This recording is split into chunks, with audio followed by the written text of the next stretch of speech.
been working in pensions for 17 plus years, most of that time at TPO, and I will say I do think this is one of the busiest and noisiest times for pensions, and I think we have to acknowledge that that's a burden on the industry and people that are engaging in these questions.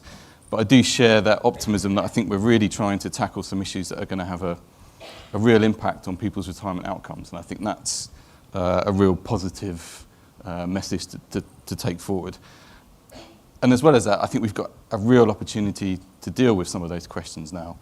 So Yvonne mentioned the pensions bill, and I think that's a really key milestone in trying to tackle some of these problems. Certainly from my side of the fence, from the trust-based world, having a pensions bill is integral for us being able to take forward the things that we really care about. It gives us the opportunity to discuss with DWP, with lawmakers, what we think the right legislative framework might be, and to do that in collaboration with everybody here and with industry as a whole. And that's really going to help, certainly from my perspective as a regulator, to enable us to take forward the things that we want to do. But it gives us as an industry the chance to answer some of those questions. So I definitely share Yvonne's enthusiasm, and I'd encourage everybody to try and engage as much as they can in this process over the next kind of few months. But I just want to touch quickly on two topics, and very happily they were two topics that were in that chart of pensions priorities. So they are value for money and then DC decumulation. So I'll just touch quickly on kind of what's happening in those areas. So I'll start with value for money. And a bit of context is helpful, I think. So we've seen through automatic enrolment huge numbers of new people coming into the pension system, new savers coming into pension schemes, millions of people coming in for the first time. And they are predominantly going into DC schemes. I think we kind of all knew and expected that. And unless we see a fundamental shift in the nature of the pensions landscape, I think we can expect that DC schemes will have a huge role in the outcomes for people's retirements for many years to come. And that kind of leaves us with a couple of questions. So we've got people into pension schemes, which I think is a really positive thing. Lots of questions around adequacy, but I think the mere fact that auto-enrolment has been a great success and people are now saving into a pension is a real positive. But I think the question we've got in front of us now is that system working as well as it can do for those individuals? Are they getting the best value for their money that they're putting into these schemes? And that's at the heart of what the value for money framework is trying to do. And I suspect savers probably already think that they are getting the best value, or would expect that as a matter of course from the industry. And I think the challenge we've got in front of us is to kind of honour that and make sure that we're comfortable and we have some certainty and comfort that they are getting good value for the money that they're putting into pension schemes. So that's the challenge that the value for money framework is trying to address, and it's doing that through trying to develop a standardised and a transparent way in which we might start to measure value for money. And there's always going to be the devil in the detail in terms of how these things work out and what people's views are on the right way of doing that. But I think if that's the aim we've got as an industry, that's what we're trying to achieve, then I feel very confident that we're going to get there. Yvonne said that the value for money framework should help enable that. I'd like to turn that should to a will over the next kind of few months. I feel like that's a good challenge for the regulators and the government to kind of take away. The second big ticket item I wanted to mention quickly is, which has been mentioned already, is decumulation. And I see that as the flip side to the value for money coin. So while value for money is helping to ensure that members are getting as good value as possible from the contributions they're paying in and the pot that they're building up throughout their working lives, the decisions they make or are made on their behalf at retirement are fundamental to the outcomes they can expect. So it's the flip side of the value for money coin, and I think it's fundamental to trying to make and improve retirement outcomes.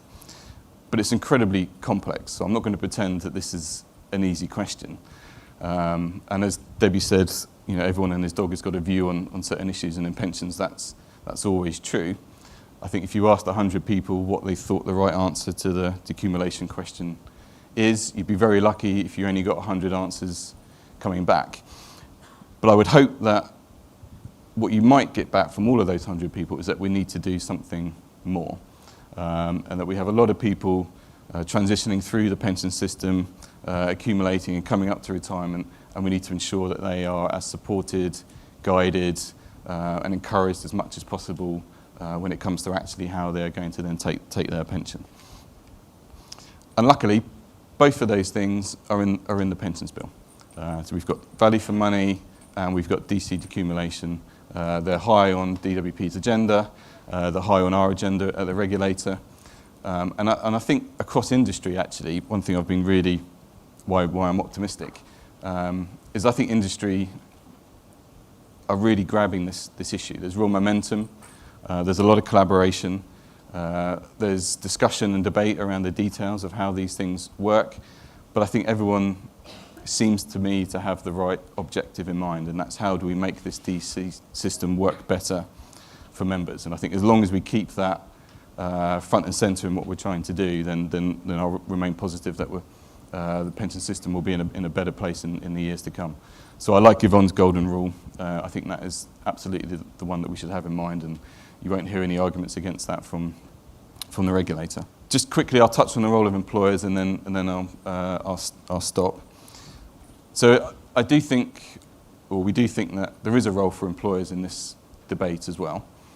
I might caveat that with saying we don't think all employers have to suddenly become pensions experts overnight, but we do think there is a way in which employers can help to drive some of these solutions and can help us with pushing through the value for money framework, for example, and to help hold schemes to account. We want schemes to be accountable for making sure that they are delivering value for money, that they are guiding their savers into retirement, they are providing a good quality level of service, and we see a role for employers to help drive that and challenge that and make sure that their schemes are delivering that. But I will caveat that to say we understand that the employee universe is very diverse. Some employers will have the resource and the time to be able to do that, and other employers will be rightly and understandably more worried about the day-to-day running of their business. So I think we need to be a bit careful and nuanced in terms of how we tackle that question. And I'd certainly be interested in people's views on that issue today.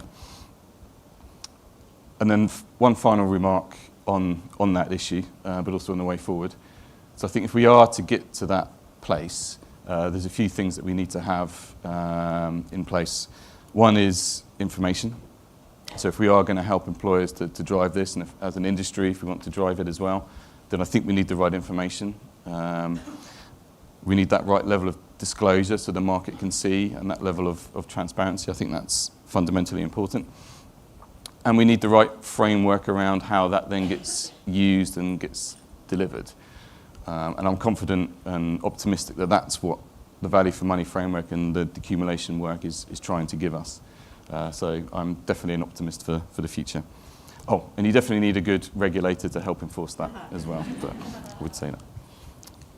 I'm conscious of time, so I might stop there.